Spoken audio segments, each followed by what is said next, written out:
Sejak era reformasi, 3 menteri sosial dari 3 partai politik yang berbeda tergelincir kasus korupsi. Fenomena itu menimbulkan tanya, ada apa di balik Kementerian Sosial yang pernah dibubarkan oleh Presiden Kiai Haji Abdurrahman Wahid? Kecelakaan yang dibuat Menteri Sosial Juliari Batubara mengingatkan publik akan wawancara Presiden Gus Dur dengan Andi Noya. Potongan video itu kemudian beredar luas dan Gus Dur memberikan alasan kenapa Departemen Sosial kemudian dibubarkan olehnya pada waktu itu. Gus Dur beralasan, departemen yang seharusnya membantu orang-orang kecil ternyata telah dikuasai oleh tikus-tikus di Departemen Sosial. Ditanya balik oleh Andi Noya, mengapa kalau ada tikus lumbungnya yang dibakar? Dan secara cerdas Gus Dur mengatakan, karena tikus-tikus itu telah menguasai lumbung yang bernama Departemen Sosial. Itulah visi seorang Abdurrahman Wahid pada waktu itu. Kini publik tercengang, politisi PDI Perjuangan Juliari Batubara ditangkap oleh KPK, ditahan oleh KPK atas tuduhan menerima suap atas bantuan sosial berupa sembako. Atas 1 paket sembako dikutip Rp10.000 sehingga menurut KPK terkumpul dana 17 miliar. Modus korupsinya terlalu sederhana. Seorang menteri tapi menjalankan peran sebagai tukang kutip. Barang bukti kemudian disita dalam koper. Pada awal reformasi, politisi Partai Persatuan Pembangunan Bahtiar Kamsyah juga ditangkap oleh KPK atas tuduhan korupsi pengadaan mesin jahit, sarung, dan sapi. Bahtiar Kamsyah dipersalahkan penunjukan langsung. Dalam proses persidangan, tidak terbukti ada upaya memperkaya diri pada Bahtiar Kamsyah, yang pada waktu itu kemudian dihukum 1 tahun 8 bulan penjara pada tahun 2011. Menteri lain yang terkait dengan korupsi di Kementerian Sosial adalah Idrus Marham, Sekjen Partai Golkar. Ia ditangkap ketika menjabat Menteri Sosial, tetapi kaitannya tidak terkait dengan Kementerian Sosial. Kasusnya terkait dengan pembangunan PLTU 2 di Riau. Idrus dituduh menerima suap dan kemudian telah dijatuhi hukuman dan telah bebas 11 September 2020.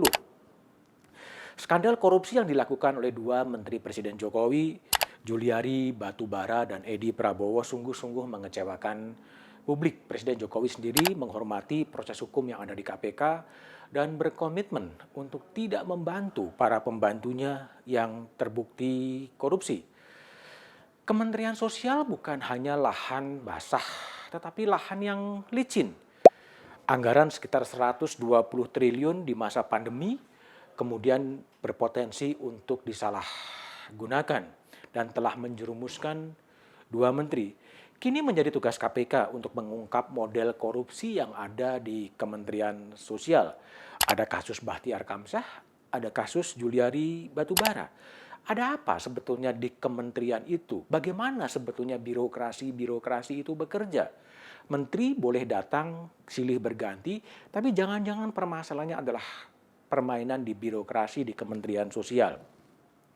Harapannya adalah KPK selain menuntut dan menuntut Juliari Batubara, tetapi juga menemukan modus-modus korupsi yang ada di Kementerian Sosial dan bagaimana memperbaikinya agar tidak terjadi lagi kasus-kasus korupsi di Kementerian Sosial.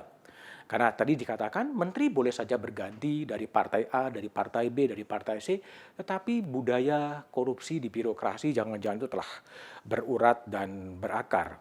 Dari data yang ada dibangun KPK sejak 2004 sampai 2018, sebenarnya pola korupsi hampir di semua kementerian sama.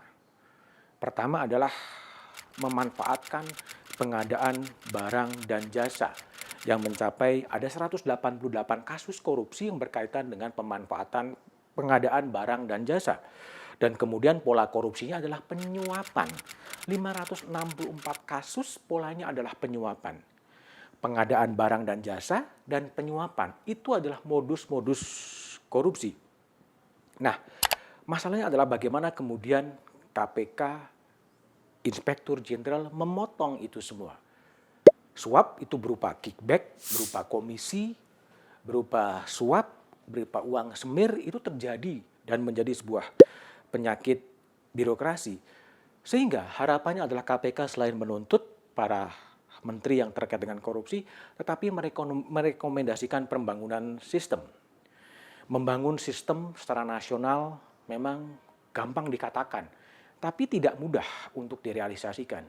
Jangan-jangan modus korupsi di Kementerian Sosial yang sudah 2 menteri terkait dan 3 menteri bukan karena kasusnya, itu bisa dijadikan pilot project. Bagaimana membangun sistem yang bagus di Kementerian Sosial, menempatkan orang-orang yang kemudian bagus, orang-orang yang punya karya, punya integritas, memimpin Kementerian Sosial dan jadikan Kementerian Sosial sebagai proyek percontohan kementerian yang bersih dari korupsi. Apakah itu mungkin? Mungkin. Pilihannya adalah bagaimana memilih orang. Lepaskan baju partai politik, siapapun yang rekam jejaknya sudah jelas, mempunyai karya-karya di bangsa ini, mengubah sesuatu yang karut-marut menjadi sesuatu yang bagus, dan memang sangat ahli dalam pelayanan publik, layaknya itu pantas untuk mengisi kekosongan Menteri Sosial. Termasuk juga mencari kepala daerah yang baru selesai, yang kinerjanya bagus, itu juga bisa mengisi lowongan Kementerian Sosial dan menjadikan Kementerian Sosial sebagai proyek percontohan anti korupsi. Masalahnya sebenarnya sudah sangat jelas. Kepada Presiden Jokowi tentunya tidak perlu menunda terlalu jauh untuk mengganti 2 menteri, Juliari Batubara dan Edi Prabowo, karena kalau terlalu jauh, terlalu lama, terlalu banyak problem, terlalu banyak manuver yang bakal menyulitkan, tapi juga seakan-akan Presiden memberikan kesan tidak baik, seakan-akan tersandra dan bingung untuk mencari siapa pengganti menteri. Orang-orang baik masih ada, pilihlah orang-orang yang kemudian berintegritas, yang karyanya sudah nyata dan dinikmati publik. Dan itu boleh jadi bisa diangkat menjadi menteri, dibenahi sistemnya, dan keinginan Indonesia bersih dari korupsi itu bisa tercapai melalui proyek-proyek percontohan. Jika itu sukses, mungkin proyek-proyek itu bisa dialihkan kepada kementerian-kementerian lain, kepada daerah-daerah yang lain, sehingga gagasan Indonesia bersih itu bisa segera dicapai. Tapi apapun yang terjadi, janganlah pernah lelah untuk mencintai Indonesia, dan di era pandemi, janganlah lupa untuk memakai masker.